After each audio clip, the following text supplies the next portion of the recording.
Rajoute un autre. Mon verre est vide. Serre-moi un autre. Tu la veux? Paie le prix. Ok, c'est Maître Gims sur Rap Elite. Ouais, il y a tout. Console, télé. Voilà, quand on veut plus de cette télé, on veut voir ce genre de beauté. Ce genre d'arbre. Ouais. En plus, protection civile, tu vois que t'es. Police qui est juste là. pour- Quelqu'un quoi. Quelqu'un. Pour ma sécurité perso, genre. Ce genre Ce genre de bail. de bail, de On soins. découvre. Ce genre de protection rapprochée, tu vois ce que je veux dire. Non, c'est cool, hein, franchement. Tu sens pas les voyages. J'avoue. Le voyage, tu le sens pas. Franchement, c'est mieux que l'avion, c'est mieux que. Tu descends, tu manges, tu remontes, tu regardes la télé, tu joues à la play.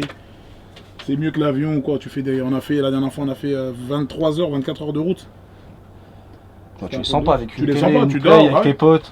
Tu T'es au discutes, max. hein, ouais, ça Ah fait oui. du son, il y a un micro, il y a tout. On est en mode Lil Wayne. Carrément des fois t'enregistres ici. Ouais, on enregistre, on est en mode Lil Wayne.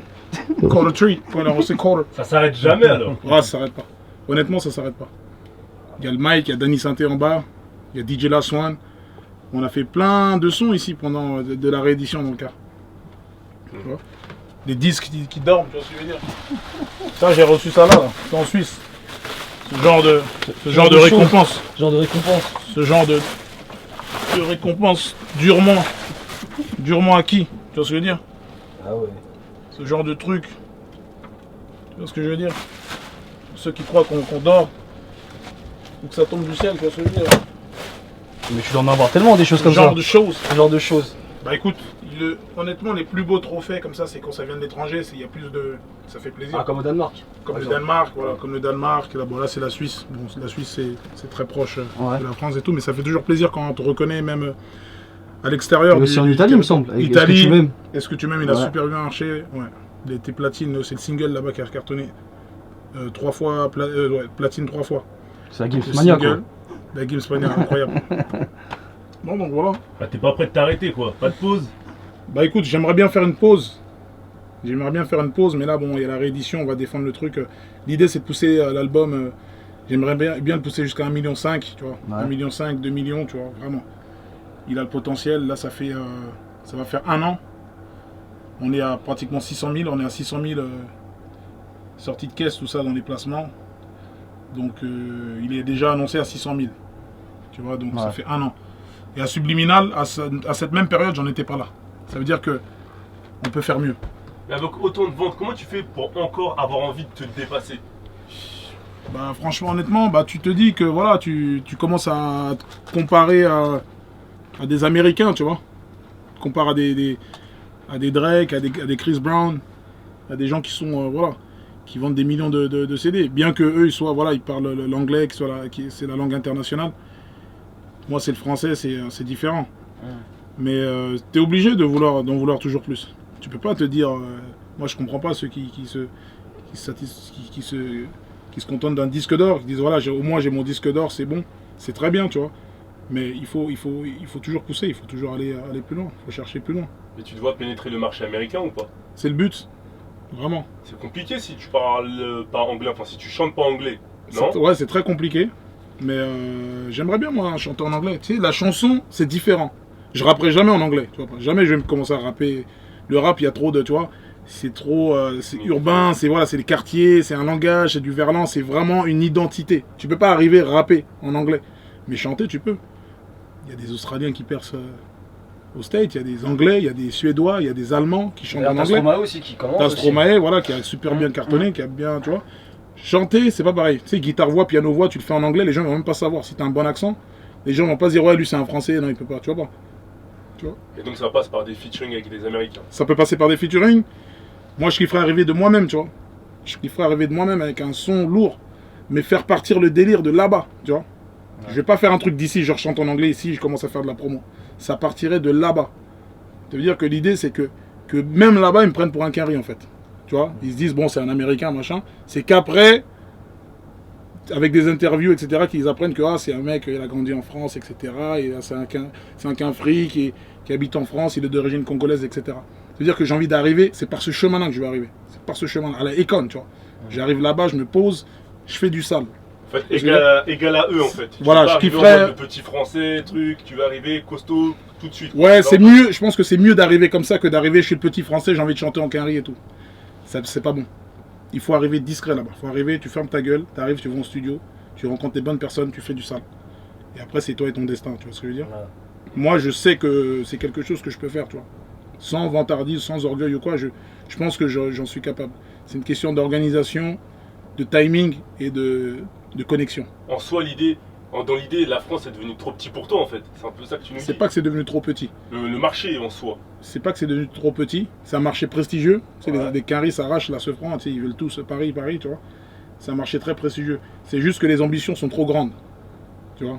Les ambitions sont devenues très grandes et je peux pas aller plus loin. Je peux pas faire mieux. Je peux pas faire plus en français. Tu vois. Je peux pas faire plus. On a défoncé des portes, des machins. Je vois pas quoi faire d'autre, tu vois, pour m'exporter encore plus en vérité. Et en vérité, je suis face à. Là, je suis face à une évidence.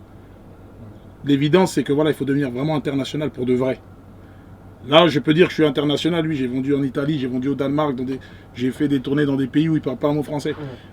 Mais quand tu ne touches pas, c'est-à-dire les États-Unis d'Amérique, l'Amérique du Sud, tous ces coins-là super importants dans la musique, tu vois, c'est pas encore, tu t'es pas encore bien établi. C'est un continent immense.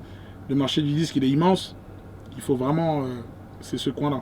Tu sais, quand tu touches là-bas, Mais avec Pitbull, t'avais pas réussi un peu à toucher les States? non, c'est, Ou c'est passé un peu Mais inaperçu? t'as mouillé en soi, c'est quoi? non, c'est pas qu'il s'est pas mouillé, c'est que le son, je pense qu'il n'était pas assez puissant, tout simplement. Le son n'était pas assez puissant, il était bien, il était intéressant, voilà, c'est un bon son. Mais je l'ai pas non plus défendu, on l'a pas mis en avant. À cette époque-là, Pitbull, on m'avait envoyé, c'était un yaourt, hein, il avait kiffé, il a posé tout de suite. Tu vois, il n'y a même pas une histoire d'argent ou quoi, tu vois. Donc ça montre bien que voilà, il y avait de la bonne volonté de son côté, lui était là, il a kiffé. Un peu comme Sia d'ailleurs. Exactement, comme Sia.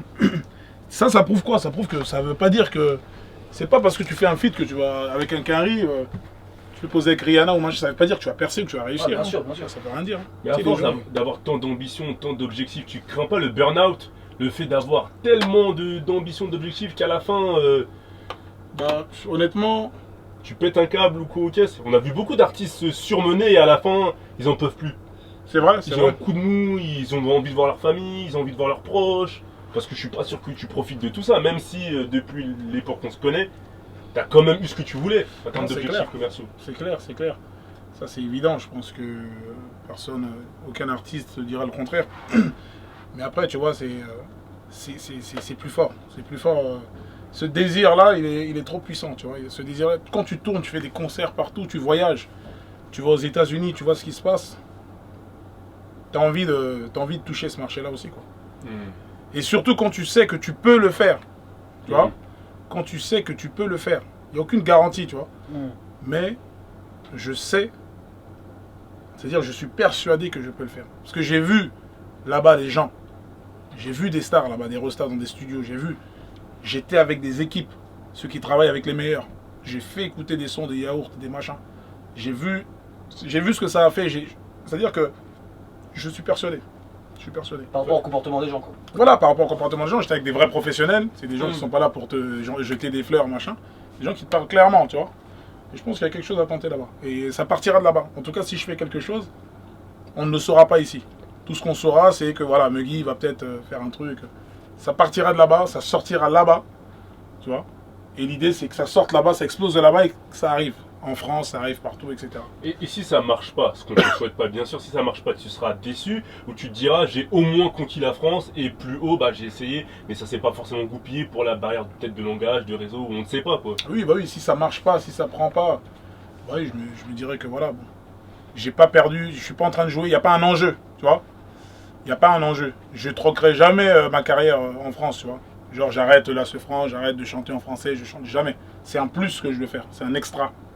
Tu vois, c'est quelque chose de plus. Si ça prend, c'est magnifique. Si ça prend pas, ça reste une expérience de ouf. Tu vois, c'est lourd. Il y a d'autres choses à faire. On peut écrire pour des artistes, donner des mots, des mélos. Il y a plein de choses à faire, tu vois. C'est vraiment le plus gros challenge de ma vie, tu vois. Réaliser une grande performance, en fait. Réaliser une grande performance, Atlantique. voilà, conquérir les États-Unis. Ce qu'aucun Français vraiment n'a fait avec sa propre voix, c'est-à-dire avec faire une carrière en France et ensuite arriver aux États-Unis et faire aussi une carrière en tant que chanteur à voix, etc. etc. Tu vois. Et j'aimerais bien avoir ce privilège-là, quoi, vraiment. Arriver à être nominé au Grammy, au BET, dans le Billboard, dans le machin. Vraiment me positionner à côté d'un Drake, d'une Rihanna, machin, tu vois. C'est les ambitions que j'ai aujourd'hui, que je n'avais peut-être pas il y a quelques années, tu vois. Mais aujourd'hui, c'est les ambitions vraiment que j'ai, quoi. Et ça passe aussi par le fait de s'entourer des meilleurs producteurs, des meilleurs réals, la meilleure équipe obligé. à tout niveau, les meilleurs tourneurs. T'es obligé, parce que là-bas, ça marche comme... C'est comme ici aussi. Il faut que tu rentres en radio, il faut que tu puisses rentrer en radio.